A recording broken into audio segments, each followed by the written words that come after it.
Председателите и премиерите на земјите членки на Европската Унија се собраа денеска околу мониторите и екраните на специјалниот самит во вид на видеоконференција, во обид да ги координираат напорите за справување со епидемијата коронавирус која веќе се расшири во сите членки на Унијата, а доведе и до карантин во Италија.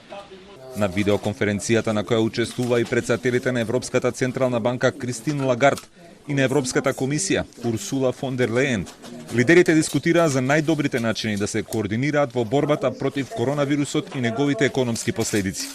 Главниот акцент беше ставен и на забрзување на обидите за темелно испитување на болеста и најдобрите начини како да се најде лек за респираторната болест COVID-19. The last days have demonstrated that the virus is spreading in all member states.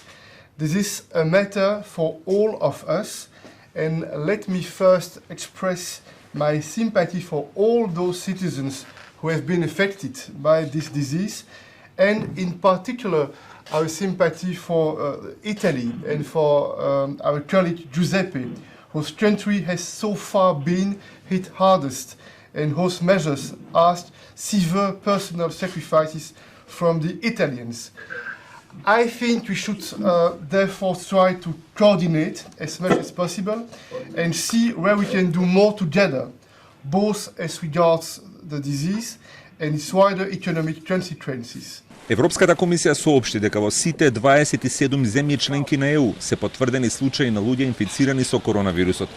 Најкритична ситуацијата е во Италија, каде продолжува да расте бројот на луѓе заразени од вирусот, но за жал и бројот на починати луѓе. Според последните информации, бројот на заразени луѓе се зголемил од 9172 на 10149. Смртоносниот биланс во Италија е најголем надвор од Кина и изнесува 631. Бројот на починати се зголемил денеска за 168, што представува најголем пораст во текот на еден ден.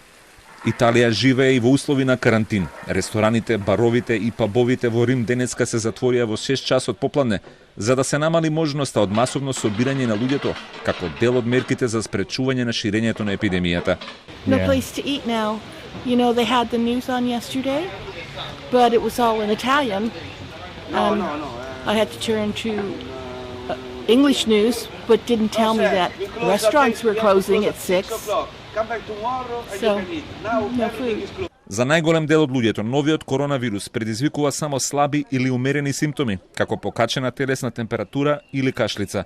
Но за дел од болните, особено повозрасните луѓе или хронично болните лица, може да предизвика тешка болест како пневмонија. Според Светската здравствена организација, луѓето со благи симптоми се опоравуваат во период од 2 недели, додека на лицата со потешка болест им се неопходни 3 до 6 недели.